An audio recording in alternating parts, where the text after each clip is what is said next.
Hi, students. Good morning. I'm so excited.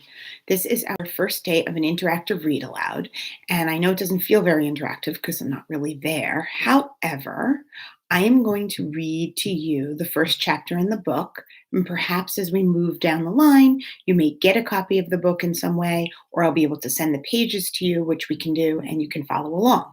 So I will have already read it to you during the class, so this is just for review. So I'm going to ask you some questions, and if you forgot what happened, you can listen to me reading the story.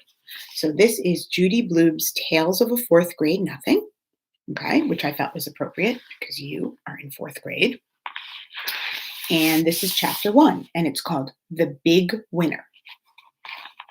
There are no pictures in this book, although it's interesting, when I grew up reading this book, there was a version that did have some pictures. If I can get a hold of that, I might be able to show you some of the pictures. But it's a regular chapter book. Chapter 1, The Big Winner. I won dribble at Jimmy Fargo's birthday party. All the other guys got to take home goldfish in little plastic bags. I won them because I guessed there were 348 jelly beans in Mrs. Fargo's jar. Really, there were 423, she told us later. Still, my guess was closest. Peter Warren Hatcher is the big winner, Mrs. Fargo announced. At first, I felt bad that I didn't get a goldfish, too. Then Jimmy handed me a glass bowl. Inside, there was some water and 3 rocks. A tiny green turtle was sleeping on the biggest rock. All the other guys looked at their goldfish. I knew what they were thinking. They wished they could have tiny green turtles, too. I named my turtle Dribble while I was walking home from Jimmy's party. I live at 25 West 68th Street. It's an old apartment building, but it's got one of the best elevators in New York City. There are mirrors all around. You can see yourself from every angle. There's a soft, cushioned bench to sit on if you're too tired to stand. The elevator operator's name is Henry Bevelheimer.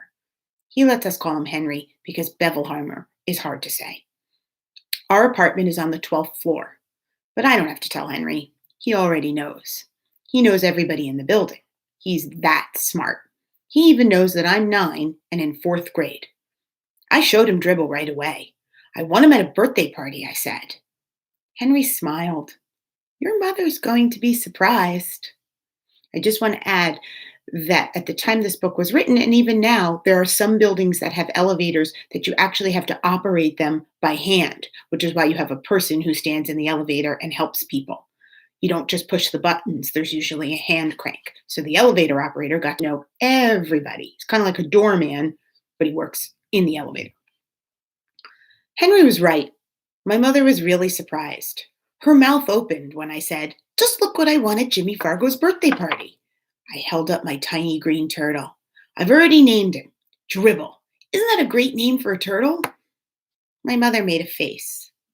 I don't like the way he smells, she said. What do you mean? I asked. I put my nose right down close to him. I didn't smell anything but turtle. So Dribble smells like a turtle, I thought. Well, he's supposed to. That's what he is.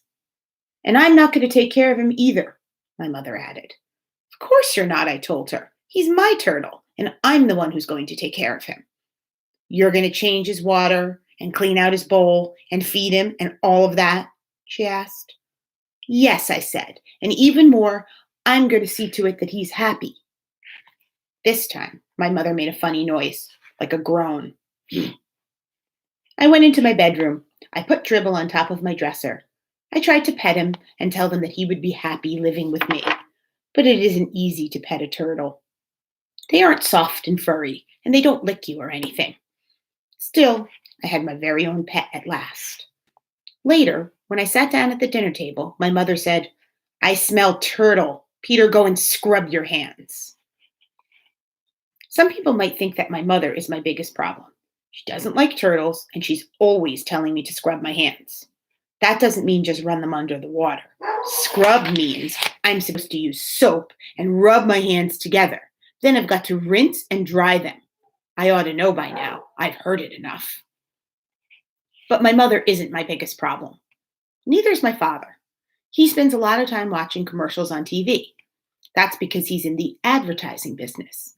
These days, his favorite commercial is the one about Juicio. He wrote it himself, and the president of the Juicio company liked it so much he sent my father a whole crate of Juicio for our family to drink. It tastes like a combination of oranges, pineapples, grapefruits, pears, and bananas. And if you want to know the truth, I'm getting pretty sick of drinking it. But Juicio isn't my biggest problem either. My biggest problem is my brother, Farley Drexel Hatcher. He's 2.5 years old. Everybody calls him Fudge. I feel sorry for him if he's going to grow up with a name like Fudge, but I don't say a word. It's none of my business. Fudge is always in my way. He messes up everything he sees, and when he gets mad, he throws himself flat on the floor and screams. And he kicks, and he bangs his fists. The only time I really like him is when he's sleeping. He sucks 4 fingers on his left hand and makes a slurping noise. When Fudge saw Dribble, he said, "Oh, my turtle, get it? Mine. You don't touch him." Fudge said, "No touch." And then he laughed like crazy. That's the end of chapter 1.